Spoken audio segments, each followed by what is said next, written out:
Olá, pessoal, sejam todos bem-vindos, todas bem-vindas para mais um Café Impacto na Gestão, tá? E esse nome, ele surgiu essa semana, eu fiz esse quadro, não sabia exatamente que nome dar, estava focado no objetivo de ajudar as pessoas nos seus negócios, e aí eu resolvi batizá-lo, porque eu fiz uma edição, ficou muito bacana, voltei aqui para fazer esse segundo episódio, e achei que merecia um nome. E aí eu fiz uma enquete lá nos stories, com duas possibilidades de nome, e quem ganhou foi Café Impacto na Gestão. Então, vocês estão aqui no recém-batizado Café Impacto na Gestão, que tem o objetivo de ajudar empreendedores, donos de negócios. Então, como é que funciona aqui? A gente vem aqui, convida os donos de negócios, as salas, eles se inscrevem para participar, e o meu papel aqui é trazer um pouco de experiência, de orientação sobre vendas, sobre gestão de equipe, sobre inovação, sobre mercado, sobre como agir, sobre posicionamento, marketing, a organização do negócio para que ele funcione bem e gere lucro. Então, contem comigo, eu estou aqui com a turma bem bacana, sejam todos bem-vindos, eu já vi aqui Natiele, Arlene, Otaviano, e tem mais gente chegando por aí, e eu vou abrir espaço para que a primeira pergunta seja feita. Então, quem começa aí fazendo sua primeira pergunta, manda aí. Oi, Natiele.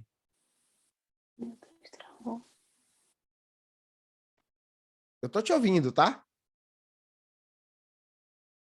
Filha. Vamos lá. Boa noite, Ricardo. Boa. Preparei uma pergunta aqui para você, né? Que é considerado, por trás dos bastidores, um mestre no empreendedorismo. Então, eu queria saber de você, para você, quais são, se você poderia falar assim, em tópicos, mas não, se não puder, tudo bem. Para você, qual seria 5 tópicos para uma pessoa ser um bom líder? Para ser um bom líder, olha, a gente tem uma definição que a gente trabalha no impacto na gestão, que é uma definição do Falcone, né? Eu vi isso do Falcone Campos, e a definição é o seguinte: liderar é bater metas com o time fazendo a coisa certa. Deixa eu traduzir isso aqui para você. Liderar pressupõe conduzir as pessoas para fazer o que precisa ser feito da forma correta. Então, primeira coisa, se liderar é bater metas, quem não tem meta não é líder. Então, tem muita gente que chega, Ricardo, porque eu sou o gerente, porque eu sou o diretor, porque eu sou o dono do negócio, porque eu sou o empreendedor, porque eu sou o líder, sou isso, aquilo, outro. E eu pergunto, ok, quais são as suas metas? E aí, às vezes, a pessoa se enrola, porque ela não tem metas. Então, quem não tem meta não é líder. Quem não tem meta está vivendo ali a gestão Zeca Pagodinho, deixa a vida me levar. Está andando, andando, andando e não sabe aonde vai chegar.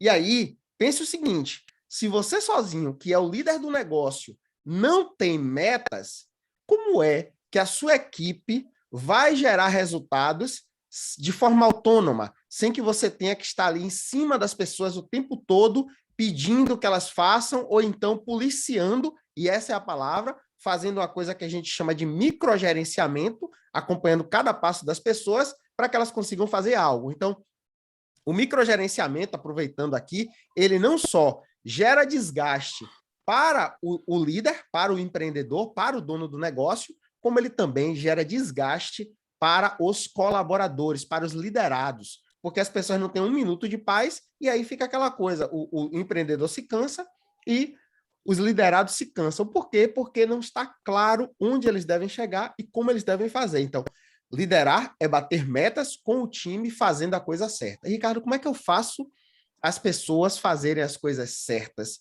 Aí é que entra o papel do líder. Para alguém fazer algo corretamente, essa pessoa ela precisa estar capacitada para aquilo.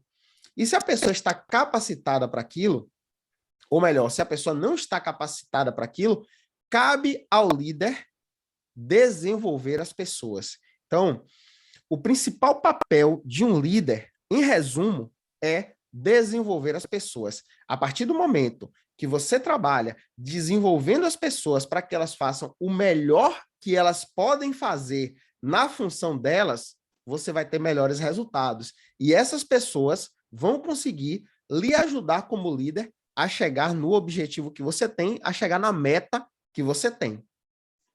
Então, é simples, tá, Natiele?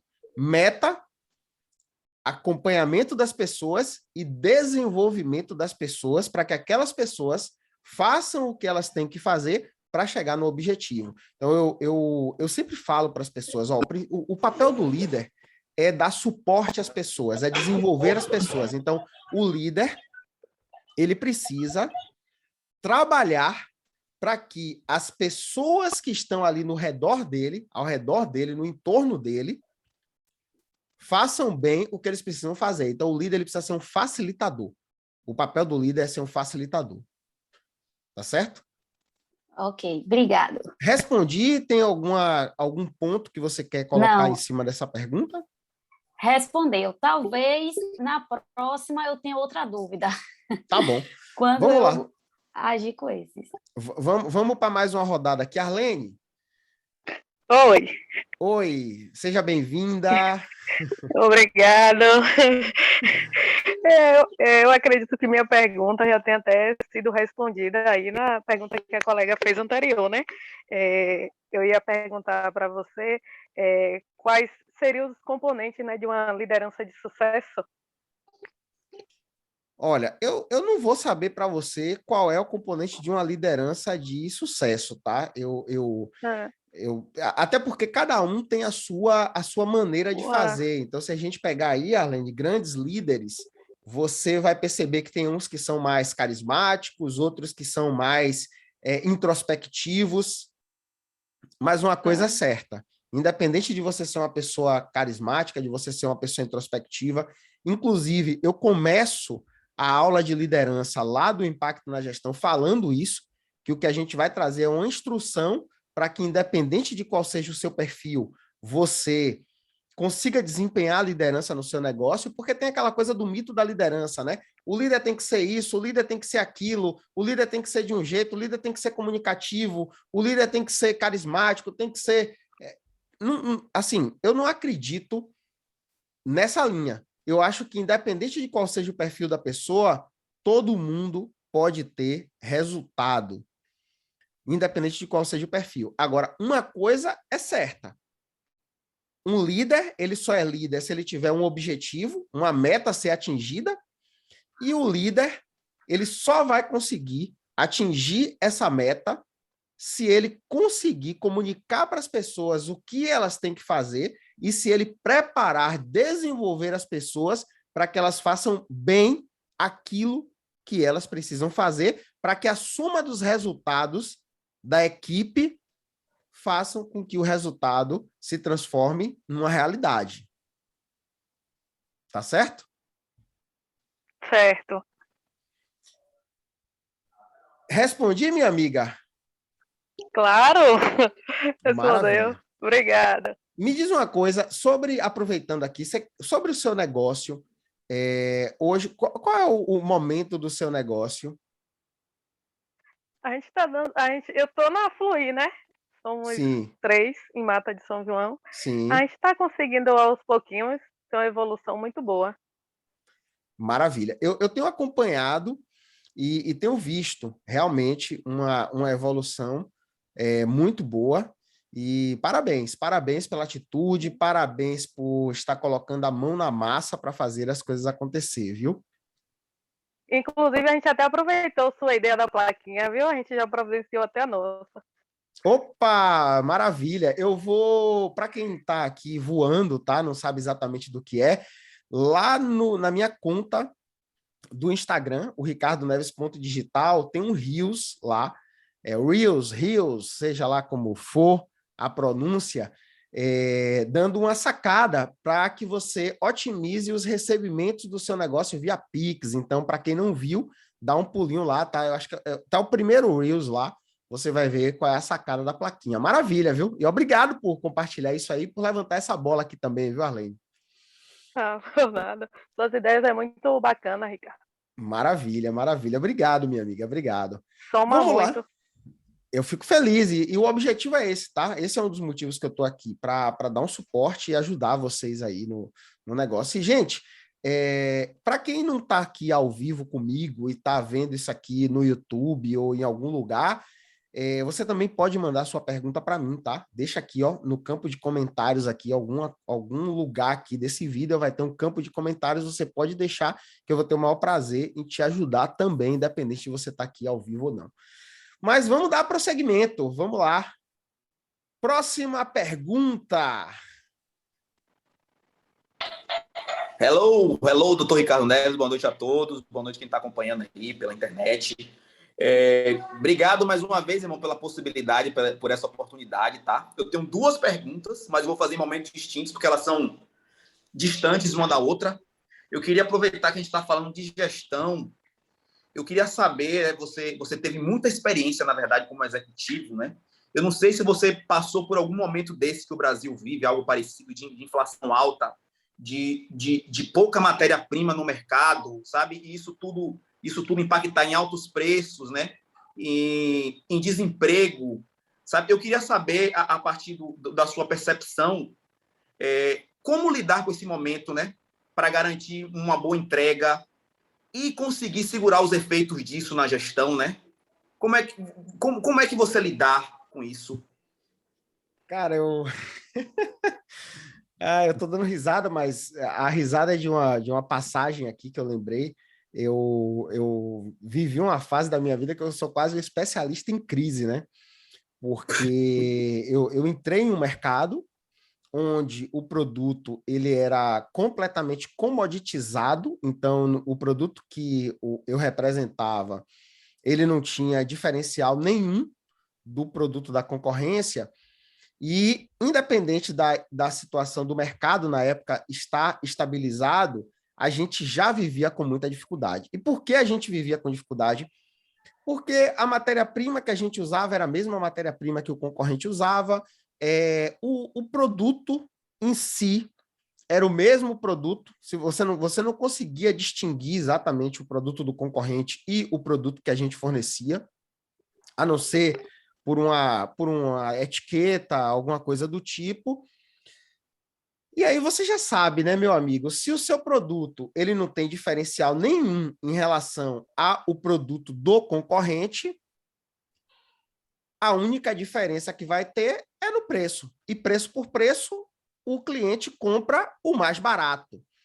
E aí, para completar, a situação já não era fácil.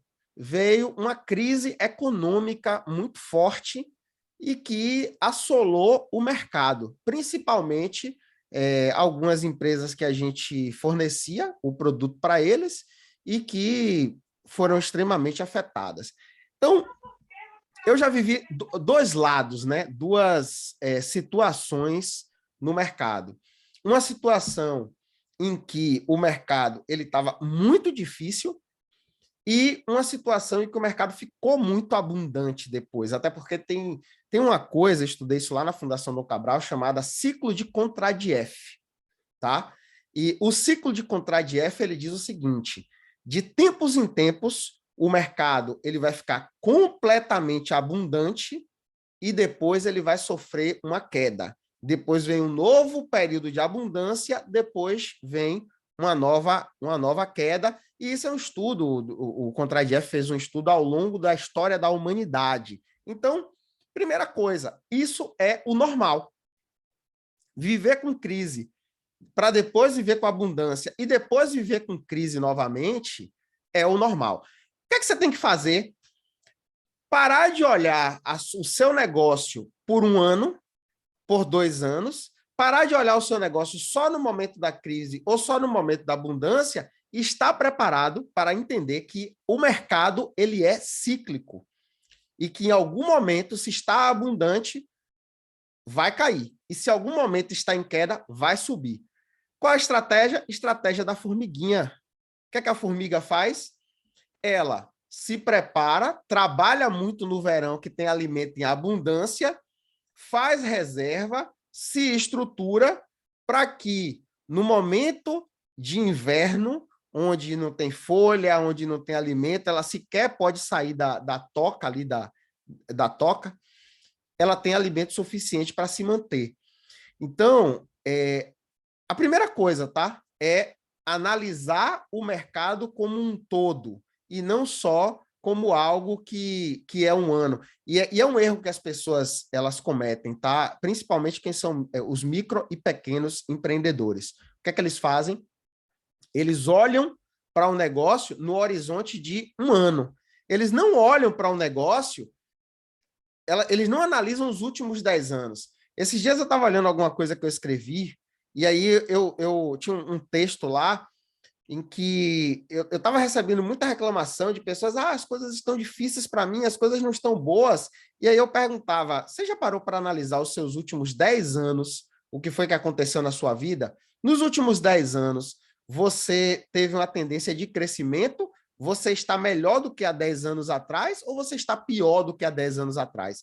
Inevitavelmente, seja financeiramente, dinheiro no caixa, seja economicamente, conhecimento, experiência, sabedoria, as pessoas estavam melhores. Ou as duas coisas, as pessoas estavam melhores. E aí eu vou lembrar de uma passagem do Ford, né? Que alguém chegou para Ford e disse assim, Ford, se você perdesse tudo que você tem, o que é que você faria se você fosse a bancarrota, chegasse ao zero? Ele disse, em 5 anos eu construiria tudo novamente. Quer dizer, por que em 5 anos ele construiria tudo que ele levou, sei lá, algumas dezenas de anos para construir? Porque ele agora já sabe o caminho das pedras. Ele já não vai mais passar por todas as dificuldades, ele já tem relacionamento, ele já tem contato, ele já tem experiência. Então, uma outra coisa que é muito importante para enfrentar situações de crise e também para aproveitar situações de abundância é estar preparado, é ter conhecimento. Uma coisa que, infelizmente, os empreendedores não fazem. Poucos empreendedores investem em conhecimento. E se você parar para analisar, você vai ver que a grande maioria dos empreendedores tem pouco resultado e uma pequena minoria tem resultados extraordinários. Aonde está a diferença? No investimento que essas pessoas fazem pela informação certa, pela instrução certa. É barato? Não é barato. Mas é investimento. E investimento não é custo. Investimento é algo que você botou X para retornar 2x, 3x, 10x, 20x. Então, um outro aspecto dessa faceta é a questão de saber o que fazer. Ter conhecimento, ter experiência, saber se articular na situação, não se desesperar. E aí a maioria despreparada, imediatista, que só analisa as coisas para o prazo de 1 ano, não prepara a empresa para a longevidade, se desespera. Ai, meu Deus, acabou, o mundo acabou. Gente, agora no período da pandemia, eu vi empreendedores que eu julgo extremamente preparados, experientes, gente que entrega bem, que tem bom resultado, alguns meus alunos que estatalaram no meio do processo. E aí eu fiz alguns encontros como esse aqui para discutir com as pessoas, gente, vamos partir para ação, vamos fazer alguma coisa, um é melhor do que zero, fazer alguma coisa é melhor do que não fazer nada. E aqueles que viram a ficha cair, eles tiveram bons resultados. Depois eu trouxe essas pessoas para falar para mais pessoas o que eles estavam fazendo, porque ali foi um momento realmente de que quanto mais você colaborasse, contribuísse com conhecimento, instrução e informação, ficava mais fácil das coisas mudarem. E o fato é que aí vem o estar qualificado, né? O terceiro ponto aí é o estar qualificado. Estar qualificado é ter uma boa entrega, é ter um bom produto, é ter um bom atendimento, é fazer bem o dever de casa, é ter qualidade. Porque o meu produto tem qualidade. Gente, qualidade foi diferencial na década de 90, 80, 90. Hoje em dia, qualidade não é nem mais uma obrigação, porque as pessoas querem qualidade, mas querem qualidade com experiência maior, com diferencial, com outra forma. Então, se você nem está fazendo o dever de casa, já era. Então, no momento do mercado abundante, eu também vivi isso, sabe? O mercado muito abundante. No momento do mercado abundante, você tem mais demanda do que oferta. Então, eu já tive, por exemplo, que contratar profissionais que não estavam completamente preparados. Eu cheguei numa época, em um tipo de negócio que eu era responsável lá, eu era liderança, aí buscar jovens de cursos como Senai, etc. e tal, e colocar dentro de casa para eu terminar de qualificar. E aí eu peguei os meus técnicos mais experientes, né, os PMOs, e coloquei esse pessoal para acompanhar os técnicos, eles fazendo o curso no Senai, e os meus técnicos acompanhando para eles fazerem os trabalhos, pelo menos os mais simples, para liberar uma mão de obra cara para serviços e operações mais caras. Por quê? Porque o mercado não tinha mão de obra. Nesse momento, o incompetente, o não qualificado, ele consegue vender. Por quê? Porque ele não precisa ser bom se ele é a única opção. Mas no momento em que o mercado está escasso, o que é que vai acontecer? A oferta, ela está grande, mas a demanda diminui.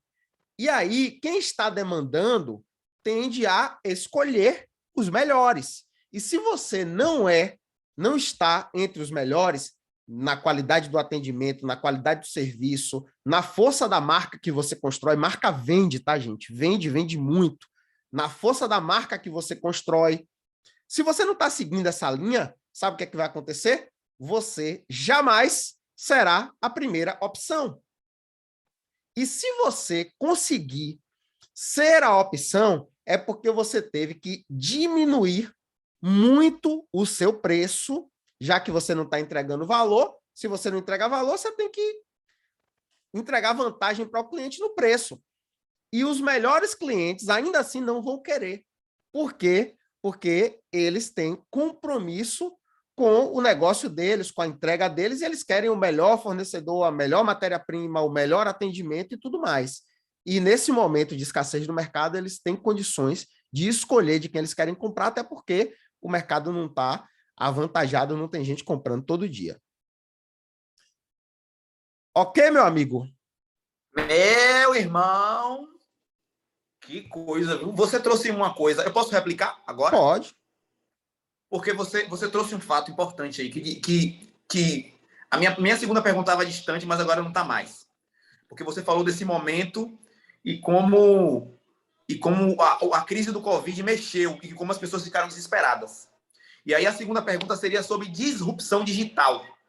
Essa loucura que se tornou o ambiente, porque quem já vinha na linha digital desde 2011 conseguiu ganhar muito dinheiro, né?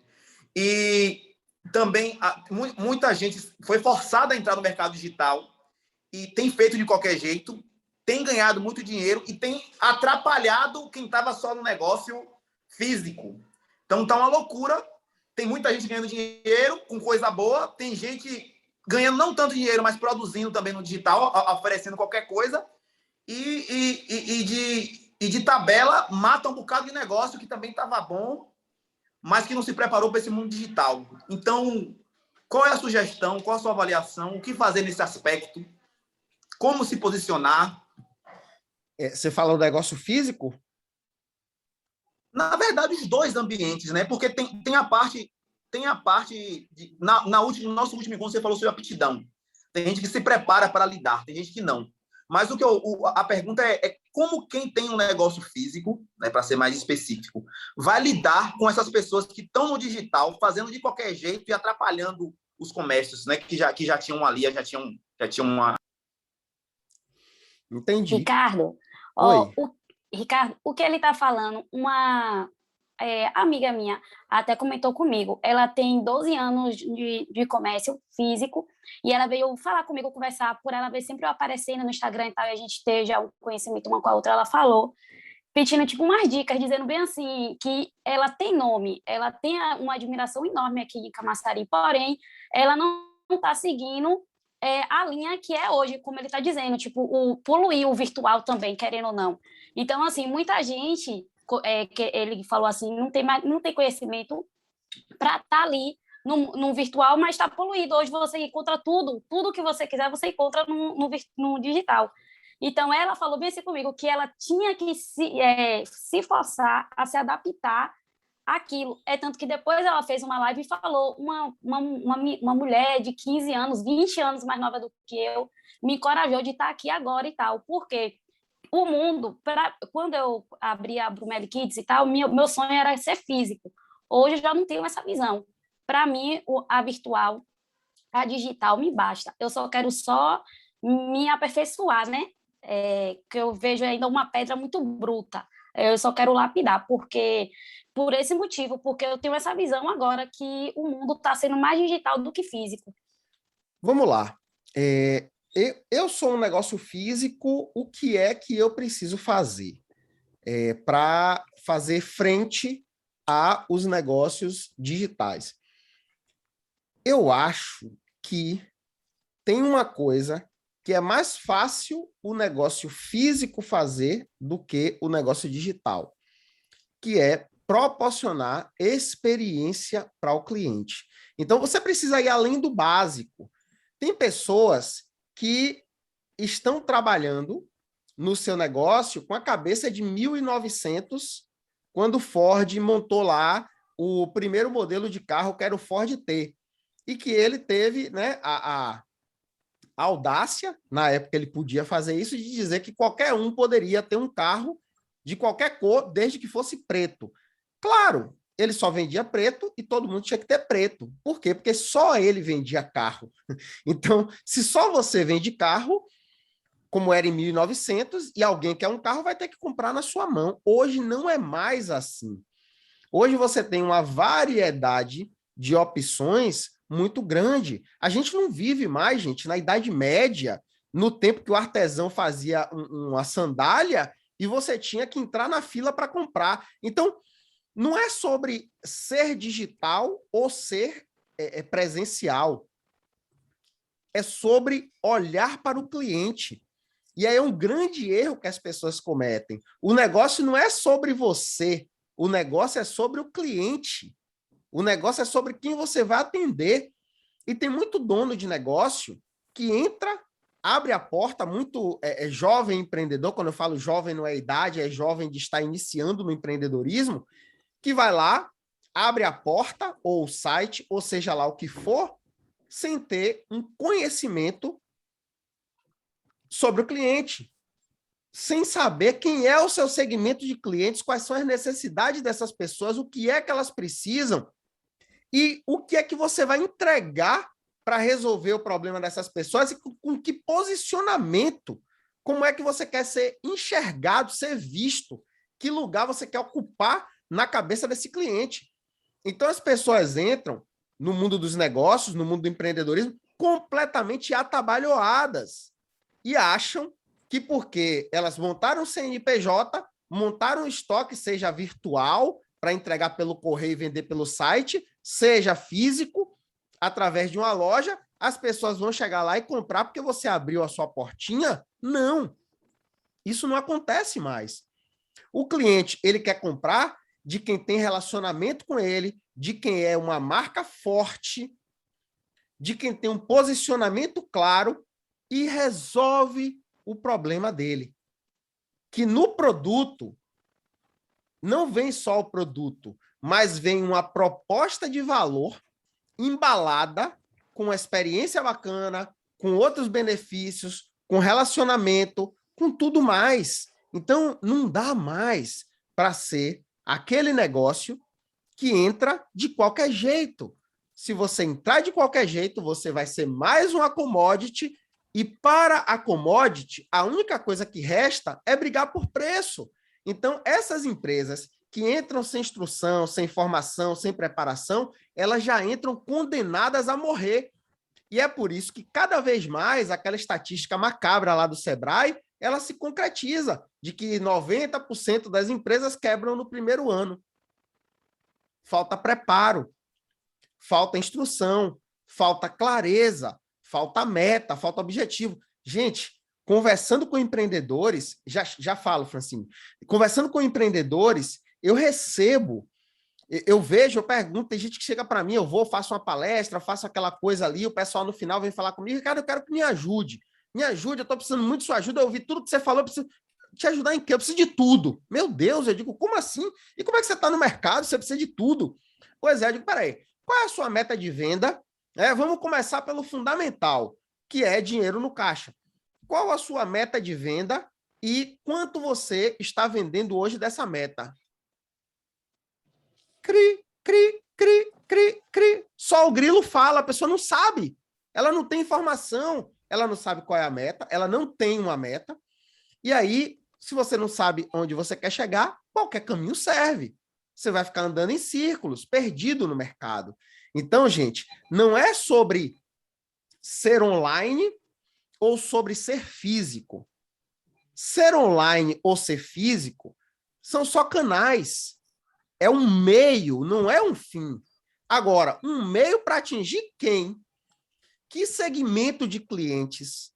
Quem é o cliente que eu desejo atingir, que eu quero atingir? Se você não tem essa clareza, se você não sabe exatamente qual o perfil, porque, gente, produto é produto. E o mesmo produto vai atender a perfis diferentes de cidade, renda, alguém que quer comprar. E aí você precisa entender quais são os atributos de valor que esses clientes estão buscando. E aí você consegue direcionar a sua proposta de valor para atender exatamente o que o cliente precisa. Faz sentido? Deixa eu só ver aqui a pergunta de Francine, que eu acho que tem a ver com o que eu estou colocando aqui, antes até da gente voltar a falar um pouco mais sobre essa questão do digital e tudo mais. Francine, Ricardo, por que quando as pequenas empresas expandem, elas declinam? Opa, maravilha de pergunta, viu? Por que quando as pequenas empresas expandem, elas declinam? Por que quando as pequenas empresas expandem, elas declinam? Gente, vamos lá. Como é que uma empresa começa? Uma pequena empresa começa. Ela começa com o empreendedor, geralmente sozinho. Ou é o empreendedor e a namorada, a esposa, o irmão, duas irmãs, ou é sozinho. E aí, essa pessoa, geralmente, ela sabe fazer algo que é muito bom. Para crescer, ela precisa fazer alguma coisa que é bom. E aí, ou o produto é muito bom, ou tem um atendimento muito bom, ou tem uma entrega muito boa, ou é o mais rápido, algum atributo de valor termina conquistando a confiança daquele segmento de clientes. Quando esse segmento de clientes é atendido, ele não só continua comprando com a pessoa, seja um produto, seja um serviço, como ela também indica para outras pessoas.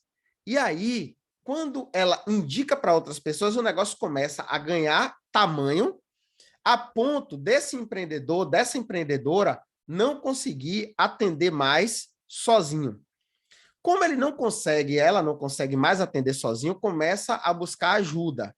E aí pega ali um familiar, uma sobrinha, uma prima, bota junto do negócio e a coisa vai crescendo. Enquanto essas pessoas estão ali junto do empreendedor, numa salinha, trabalhando todo mundo junto, esse empreendedor, ele vai passando a forma dele de fazer por osmose, né, trazendo a biologia aqui, por osmose para aquelas pessoas. Então, tem um assistente ali que o cliente chega, a dona do negócio não está, o dono do negócio não está, tem um problema para resolver, mas como aquela assistente já viu o dono do negócio fazer aquilo várias vezes, aí ela diz, se seu fulano ou dona fulana tivesse aqui, ele agiria dessa forma, eu vou agir assim também. Aí é que tá. Essa pessoa, ela está copiando os valores e a forma de fazer daquele empreendedor. Quando a coisa ganha tamanho, que você sai de uma unidade para a segunda unidade, onde o empreendedor já não tem mais fisicamente capacidade de estar presente e nem de ficar acompanhando ali o dia a dia da rotina dos colaboradores, Se esses colaboradores não estiverem alinhados aos valores do negócio, não estiverem bem treinados e não tiverem capacidade de fazer como o dono do negócio faria, você começa a ter diferença de entrega. E aí o cliente diz, nossa, essa empresa antes, ela funcionava de um jeito e tinha uma entrega muito boa. Agora que cresceu, estão ganhando dinheiro, agora já não liga mais para ninguém, já não atende telefone, já não tem a melhor tratativa.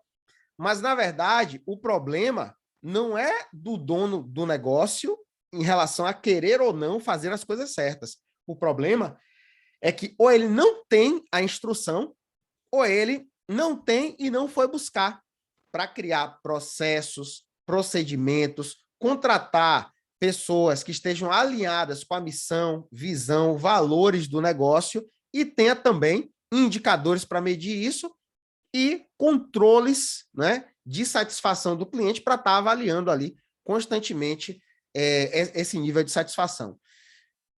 Beleza? Egirlan levantou a mão. Boa noite a todos. Boa, cara, que fala, top, cara. viu? Que top isso aí que eu tô escutando, viu? Cheguei agora há pouco, mas muito rico essa fala sua, muito boa. Eu só queria complementar um pouco aí a sua fala, né? Que todo negócio só existe porque ele cura uma dor, né? Para o negócio existir, tem que ter uma dor.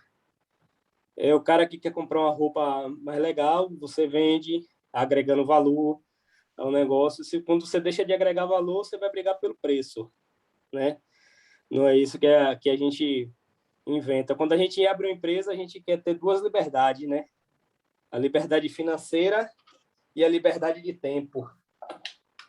E é bem difícil, viu, cara? Às vezes a gente tem as duas liberdades. Quando a gente tem uma, não tem a outra. Quando tem a liberdade de tempo, não tem dinheiro. Quando tem de dinheiro, não tem de tempo. Nós empresários temos o costume de microprocessar todo o nosso processo, né? Tudo tem que passar pela gente. Microgerenciar, né? Microgerenciar todos os processos.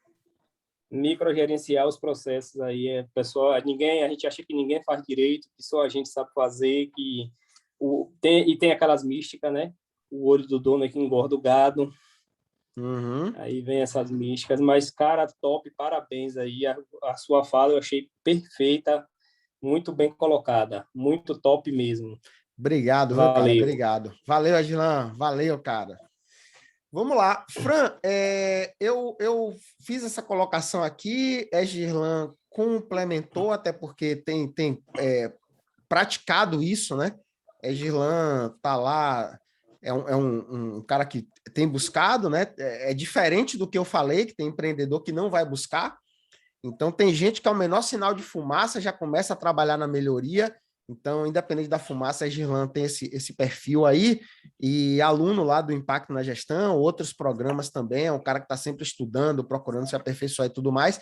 Mas me diga aí se eu consegui responder a sua pergunta, mas, em suma, é isso, tá?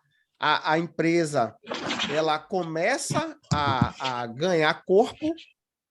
No que ela começa a ganhar corpo, as pessoas que vão chegando não estão tão preparadas ou tão treinadas quanto o dono para fazer como o dono fazia, que foi o que fez o negócio crescer, e aí começa a gerar insatisfação porque o padrão deixa de ser cumprido. E aí...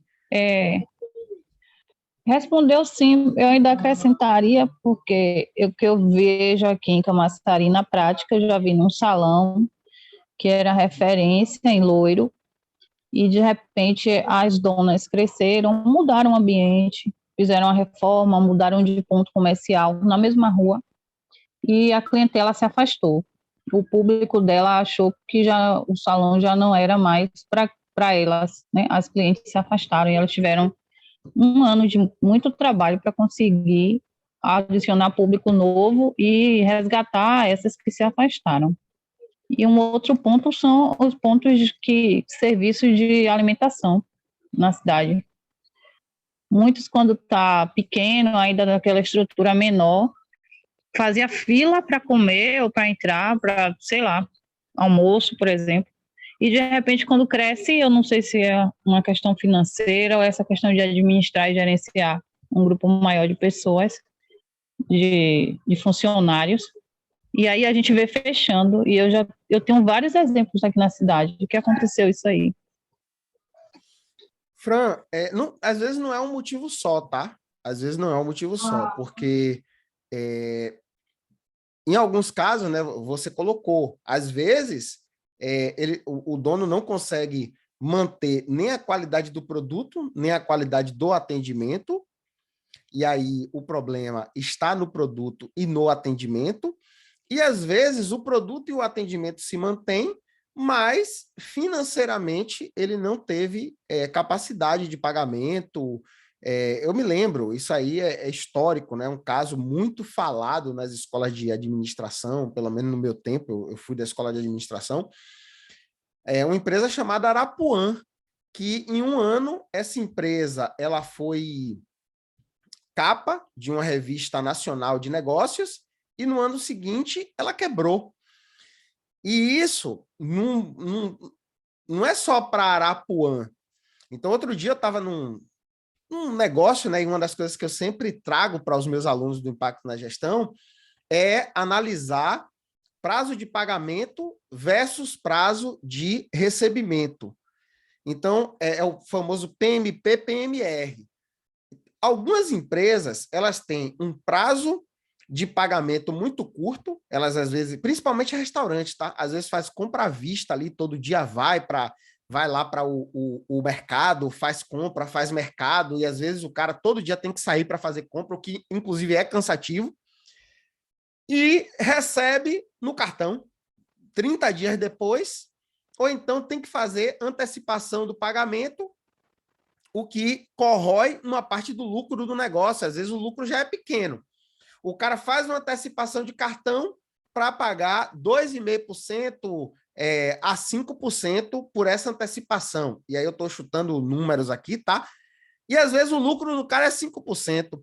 Aí o cara, rapaz, como é que pode? Eu estou trabalhando, estou me acabando, estou me desgastando, estou vendendo, e no final do mês eu não vejo dinheiro na conta. E aí a gente bate novamente numa empresa que é desorganizada, não tem indicadores, não tem controles e não tem a instrução correta. Se você não tem a instrução correta, você vai fazer do seu jeito, no modo automático, mas por mais dedicado que a pessoa seja, se ela não tem a instrução para fazer, se ela não sabe... Gente, parece brincadeira, mas se você parar para perguntar a outros empreendedores que você conhece, quantos deles fazem análise do DRE do negócio, tem gente que vai lhe perguntar o que é DRE.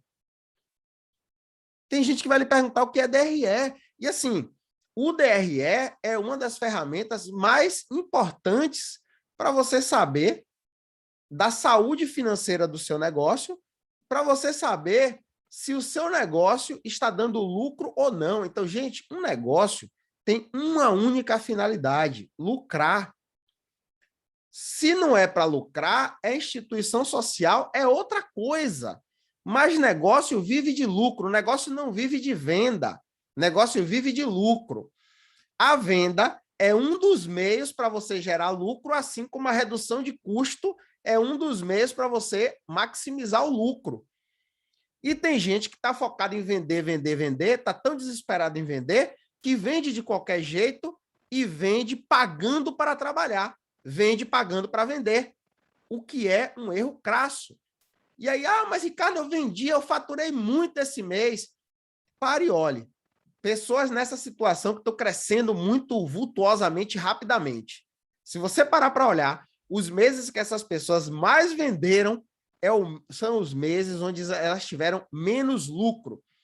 Por quê? Porque uma empresa que está desorganizada é que nem uma bola de soprar com um furinho. Quanto mais você esticar aquela bola de soprar, maior aquele furo fica. E aí, meu amigo, com esse furo desce tudo pelo ralo. Então, o nível de organização de um negócio, o nível de gestão de um negócio tem que ser afinado. Então, você tem que estar com a sua empresa internamente organizada e bem controlada para não deixar o dinheiro cair pelo ralo, e você precisa entregar o melhor possível, com a melhor experiência possível para o seu cliente. Então, o que é que eu percebo? Dois fatores fundamentais, e aí tem outros. Um é que a empresa não está organizada, e outro é que, por não estar organizada, isso está afetando a entrega. Ou ele continua mantendo o padrão de entrega, mas há um custo que é um custo suicida, que vai fazer o negócio entrar para a estatística macabra dos negócios que não conseguem passar do primeiro ano, nem do segundo, do terceiro ou do quinto ano. Egirlan levantou a mão. Beleza? Vamos lá, acho que o Otaviano queria perguntar. Estava aí desde a outra. Eu coloquei lá no chat a Kodak também, que era uma monstruosa e quebrou, né? Exatamente. Agora, a Kodak, ela teve a oportunidade de ser a pioneira da fotografia digital e ela, para continuar vendendo filme, ela segurou uma coisa e ela achou que outras pessoas não iriam descobrir. E o interessante é que quem entrou no mercado arrasando com a Kodak é uma empresa que não tinha nada a ver com o segmento de fotografia, tinha a ver com o segmento de tecnologia, que foi a Sony, né? Se vocês lembrarem aí, as pessoas têm mais ou menos a minha idade, vão lembrar daquela avalanche de Sony Cybershot, que depois foi para o celular, que depois, enfim, virou... foi uma empresa de tecnologia, não foi a Yashica que derrubou a Kodak, não foi a Canon que derrubou a Kodak. Quem derrubou ela foi a empresa Outlier, gente de outro negócio. E aí é o quê? Não é sobre você, é sempre sobre o seu cliente. Então, se você não está atento ao movimento do cliente, teve gente no ápice da pandemia, já que a gente falou de pandemia aqui, no início ali, no ápice da pandemia, que me perguntou, Ricardo, o que é que eu faço? Eu não estou conseguindo vender mais. E aí eu falei, para de olhar para o seu produto, para de olhar da porta para dentro do seu negócio e começa a olhar da porta para fora. Começa a olhar esquece o produto e foca no cliente.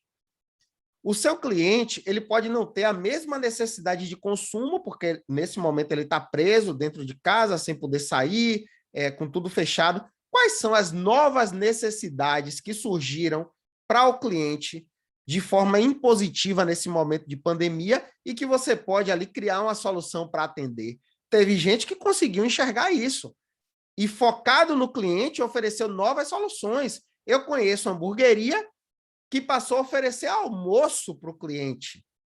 E não foi de qualquer jeito, foi de forma bem contextualizada, com a história, com contexto, e isso ajudou a incrementar o faturamento para suprir aquela perda de venda que eles tinham da mesa, que já não podia ter mais, porque a lei disse que não podia abrir o negócio. Então, gente, é isso, sabe? É foco no cliente. Quais são as necessidades do meu cliente? Se você está no seu negócio só olhando para o seu produto e só focado em vender produto, você vai ter dificuldade quando o seu cliente mudar. Então, presta atenção. Se a pessoa... isso é muito escolinha de interior, eu já vi isso, né?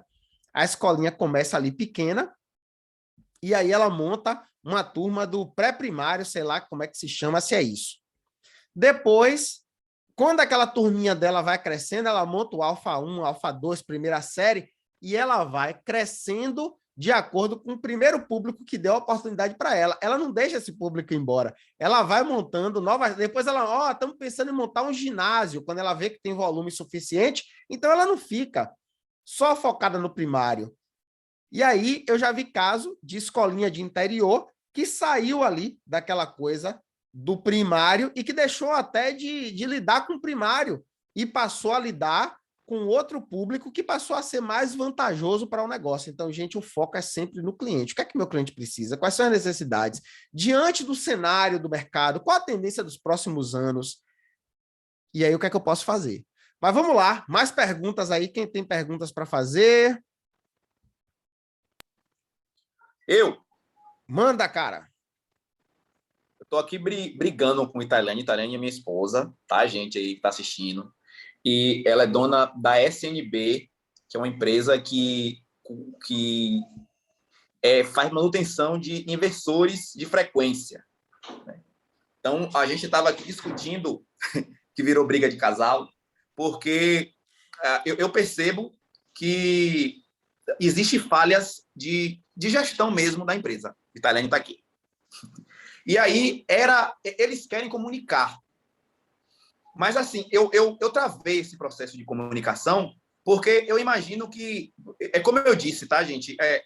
Na verdade, eu falei no outro encontro nosso, que eu sou de uma escola de comunicação que é muito cri-cri, que eu passei por faculdade, estudei muita coisa, e a gente aprende a ser responsável com o que a gente vende. E aí eu estava falando para ela aqui, de como seria um problema, imaginando que a empresa é uma máquina de caldo de cana, e você abre a boca da máquina, mas não prepara o maquinário para receber mais quantidade de cana.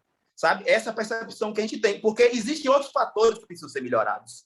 E aí eu queria que você fosse didático nisso, como irresponsabilidade mesmo. No impacto da gestão, você fala um pouco disso, né? Dos cuidados, você acabou de falar isso, da questão da responsabilidade em manter a gestão afiada em certos pontos, né? E aí eu queria que você falasse isso, um pouco do problema que é você comunicar sem preparar a empresa para esse salto, né?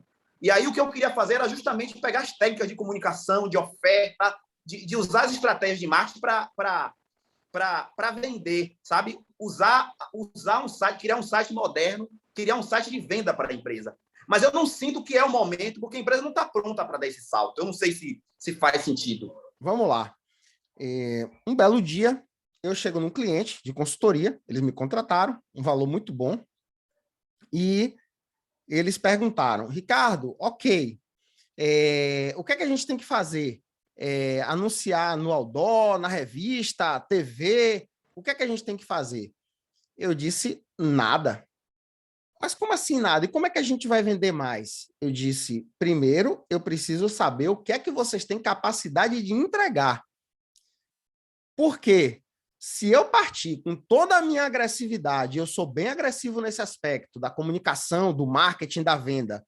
Se eu partir com toda a minha agressividade, a gente der um tiro de alerta para o mercado e a gente trouxer uma demanda maior do que vocês têm capacidade de atender, a gente vai queimar a empresa. Não só junto aos clientes que vão chegar, como vai queimar junto aos clientes que já têm e já confiam. Porque você não vai conseguir dar conta de atender a todo mundo. Então, a primeira coisa que eu preciso saber é, hoje, qual é a capacidade de atendimento de vocês e quantos clientes você tem na carteira e a quanto do atingimento dessa capacidade total vocês estão. Primeira coisa. E aí, eles fizeram a conta e, assim, disse, olha, Ricardo, a gente tem capacidade de atendimento aqui de 300 clientes e hoje a gente atende 150. Eu digo, pronto. Você já imaginou se a gente fizer um trabalho agressivo e a gente trouxer para cá 450 clientes, que rebu vai ser esse negócio? Nem os clientes que você já tem vão continuar, porque vai gerar insatisfação para os 450 e até os 150 que você já atende bem hoje, você não vai conseguir atender bem, eles não vão voltar mais. Então, não adianta você criar expectativa para o cliente e frustrar quando ele chegar, porque você não está preparado para atender. Então, primeiro, consciência de quem eu sou e do que eu tenho capacidade de entregar. Feito isso, você vai para o próximo passo, que é o quê? Aumentar esse gap entre o que você tem capacidade de entregar e o que está ali ocioso. E o que é que a gente fez nesse caso? Gente, o melhor cliente para você vender é o cliente que você já tem. E aí nós criamos estratégias de oferta para os clientes que já estavam na carteira. E aí não precisou fazer outdoor, não precisou fazer televisão, rádio, revista, nada. Por quê? Pela particularidade do negócio, a gente conseguiu crescer nos clientes que já tinham e em alguns clientes que já tinham passado pelo negócio, mas que tinha havido frustração por conta de um atendimento ruim e essas pessoas já conheciam, mas tinham referência ruim. E foi feito um trabalho para que essas empresas dessem uma nova oportunidade com a promessa de que eles seriam surpreendidos. Resultado da história, 3 meses depois, a empresa cresceu 50% do faturamento, chegou a 100% da capacidade e começou a escolher com quem ia trabalhar ou não, criou um programa que os clientes procuravam. Como é que eu faço para participar desse programa que vocês criaram aqui de manutenção, por exemplo? Tem critérios para fazer parte. Então, começou a escolher cliente. Outro exemplo, errado.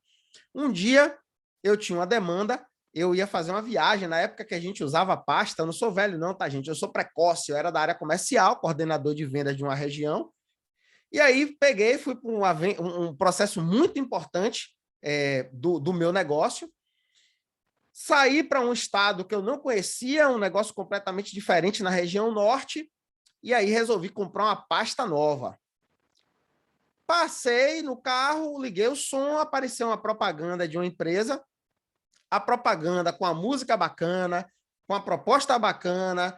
Eu digo, nossa, já sei, vou lá comprar uma pasta de couro para fazer essa viagem, porque essa viagem vai ser importante, eu quero chegar lá muito bem apresentável, né? Afinal de contas, a gente não tem uma segunda chance de causar uma primeira impressão. Então, eu não tenho como mostrar a fábrica para os caras, mas eu, estando aqui bem representado, eu consigo dar indícios de que o que está lá é uma boa entrega. Fui comprar a tal da pasta. Cara, quando eu cheguei lá, que eu olhei para a loja, os modelos eram completamente démodé. Não tinha nada de bacana, poucas opções. Então, o dono foi competente em contratar uma agência, a agência foi competente em fazer uma excelente campanha, afinal de contas, me tirou do meu roteiro e me fez ir até o shopping para ir na loja, para fazer a compra. Só que quando eu cheguei lá, o produto não correspondia com aquilo que me foi apresentado. Então, não gerou encantamento, gerou frustração. O que é que eu fiz? Já estava com a decisão de que eu ia comprar, já estava no shopping, saí em busca de alguma loja que me entregasse, encontrei uma outra loja que tinha um produto que era exatamente o que eu imaginava, porque a campanha de rádio me chamou para aquilo, me vendeu aquela ideia, o posicionamento na campanha de rádio era aquela.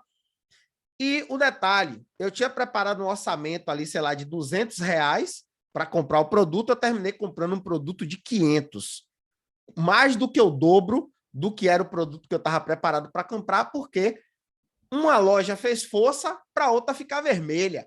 Então, se você não está preparado para fazer o atendimento, se você não está organizado, se você não sabe qual a sua capacidade de atendimento, sabe o que é que você vai fazer? Você vai fazer força para o seu concorrente ficar vermelho, porque ele vai até você, ele decidiu que vai usar aquele produto, aquele serviço, seja lá o que for. Quando ele te encontrar, você vai frustrar ele, mas ele já decidiu que ele vai comprar. Ele vira as costas para você e vai no concorrente. Então, é o famoso fazer força para o outro ficar vermelho. Respondido, jovem? Ô, Ricardo, só Oi. pegando o gancho aí, seu exemplo aí da rádio, né? E é um marketing que eu nunca tinha me atentado a tamanho, ao tanto que ele consegue mesmo. Quando a gente está fora do nosso ambiente, por exemplo, em Camaçari, eu cresci aqui, eu conheço quase tudo, o que lança, o que está antigo, o que não está, quem está novo. E chegando no outro estado, eu queria buscar serviço, negócio, indicação, e eu não tinha ninguém para me dar referência. E muitas das vezes eu me peguei dirigindo, escutando o rádio, e eu precisava de serviço, por exemplo, de manutenção de carro. E eu fui pelo comercial lá da rádio. Eu precisava de um serviço de entrega. Eu fui pelo comercial da rádio. E eu ia até o local, eu escutava na rádio, às vezes escutava só o nome, e depois eu ia no Instagram e pegava o número do local. Então, assim, a rádio, ela chama muita atenção e eu parei para prestar atenção, inclusive nas rádios locais daqui, na propaganda, que muitas vezes a gente não investe e fica focado em outdoor, fica focado em Instagram, fica focado em Facebook. E Camaçari é uma região que recebe muita gente de fora e a gente não se toca que essas pessoas dirigem ouvindo a rádio. Fato. É fato. E é um dos efeitos do marketing digital, tá, Francine? Qual é o efeito do marketing digital?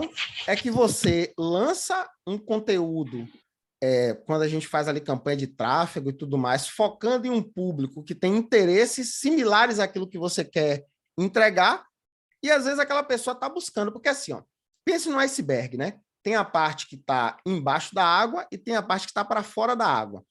A parte que está para fora da água é aquele pessoal que conhece a cidade, pode pedir referência, que já tem o hábito de consumo de algumas coisas.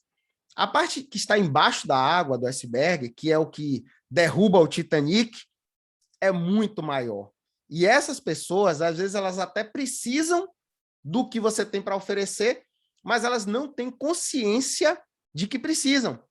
E aí, quando você faz campanha, quando você faz comunicação, quando você faz um vídeo explicativo sobre o que é possível para elas, o que é que vai acontecer? Elas tomam consciência e como foi você que apresentou essa possibilidade para elas, elas tendem a comprar de você, porque foi você que se tornou uma autoridade que abriu os olhos daquela pessoa para essa necessidade.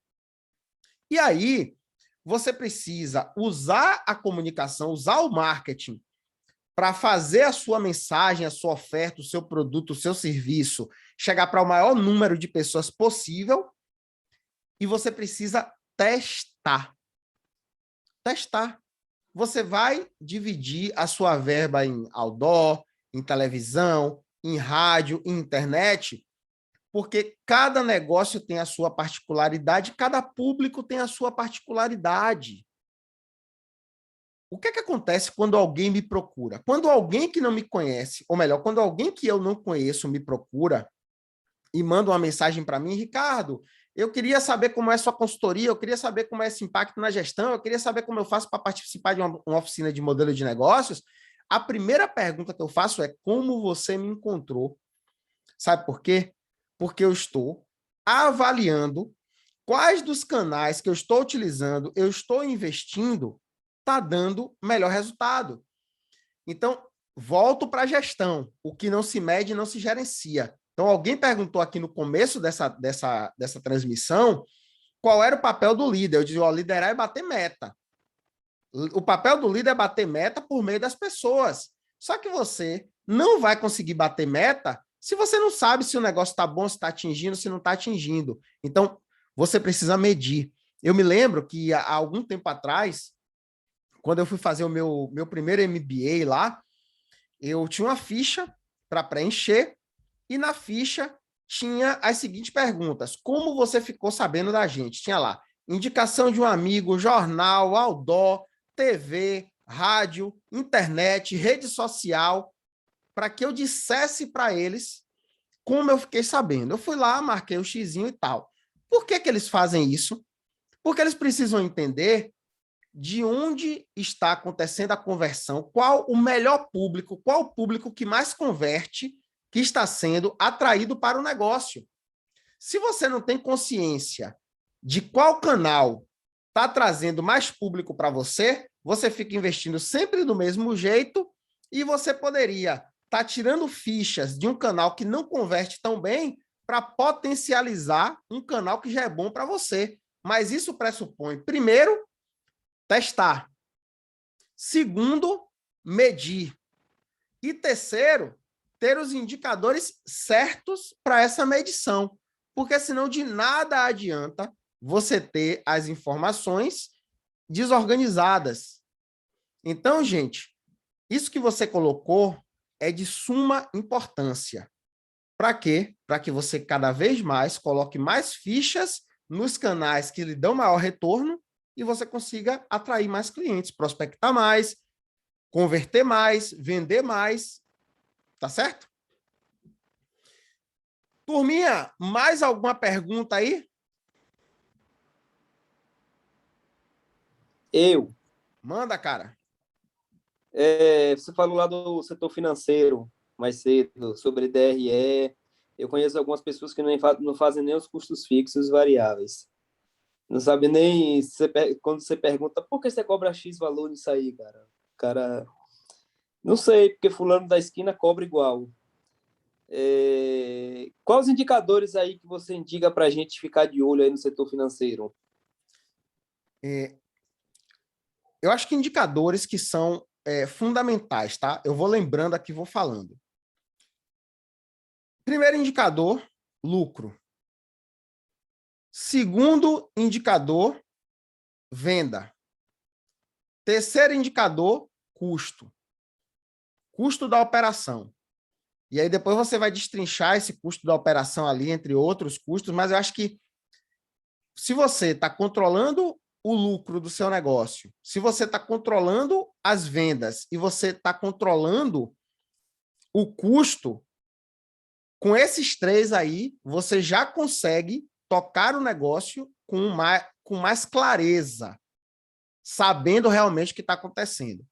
Depois, vem outros indicadores, que eu acho que são indicadores auxiliares a esses indicadores principais, como ticket médio, número de contatos de prospecção, número de clientes, se você tem uma loja ali, quantos clientes estão vindo na sua loja por dia e tudo mais, e taxa de conversão.